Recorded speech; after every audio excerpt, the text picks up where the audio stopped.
Hello, stranger. Welcome in the new year. We are going to watch a video today which is called Why is South Tyrol a part of Italy and not Austria? That's a very good question, because this part here is South Tyrol and the people there are speaking mostly German. They feel like Austrians or Germans or I don't know, Germanic. So why are they part of Italy? I do not know. Let's find out. This video has 1 million views. It was uploaded 3 months ago, so it should be good. Let's go. South Tyrol, with its many German speakers and its capital of Bozen, is a part of Italy and has been for over 100 years. This is despite it being previously owned by both Bavaria and later Austria. Bavaria. It was annexed by Italy after its victory in the First World War and has remained a part of it ever since, with the exception of 2 years during the Second World War. Some Austrian politicians, as well as those living there, have pushed for the region to be returned to Austria, but this of course has never happened. So why not? I didn't know that. Why is South Tyrol a part of Italy, and why did Italy want it and its German speakers in the first place? So, like most questions surrounding modern European borders, this one can be traced back to Napoleon. As of the late 18th century, all of Tyrol belonged to Austria. It picked fights with France and later Napoleon's France, both of which they lost. Napoleon's winning streak saw him remake much of Europe in France's revolutionary image, which included giving Tyrol to Bavaria in 1805. This was because Bavaria was a He gave it to them? Why? part of the Confederation of the Rhine, a French puppet state, and friends get rewards. This continued until Napoleon found a new pet project: building in Italy. In the same year that he gave Bavaria Tyrol, he oversaw the creation of the Kingdom of Italy. The question was, who was going to rule it? After a rigorous What? Napoleon built Italy?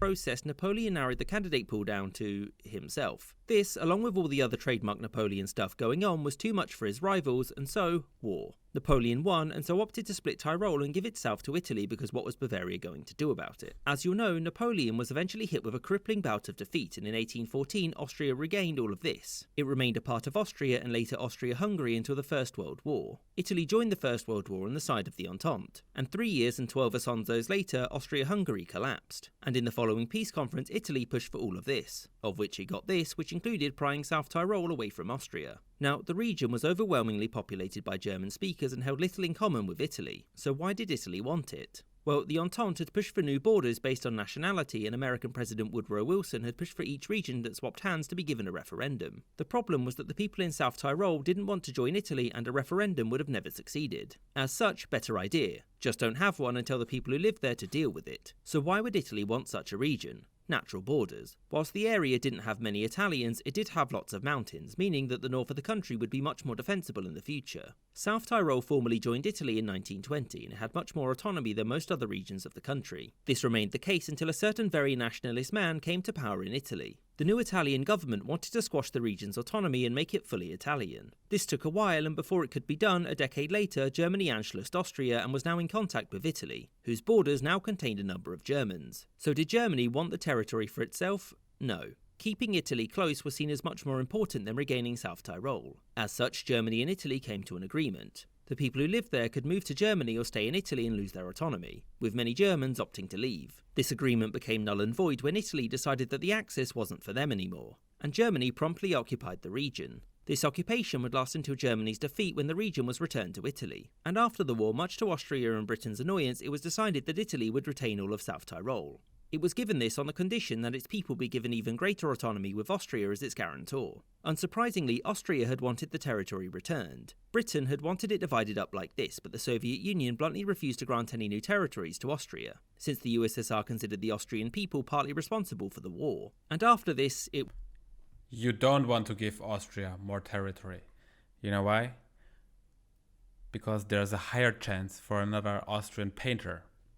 That's why. Was simply settled. Some later agreements increased the region's autonomy again, and to this day, South Tyrol remains a part of Italy despite its majority German-speaking populace. I hope you enjoyed this episode, and a special thanks to my patron. I still don't understand. Are they still trying to get it back from Italy to this day? Or was this only 100 years ago? It's never going to happen. The borders nowadays, they will not change. Unless your name is Russia, I guess.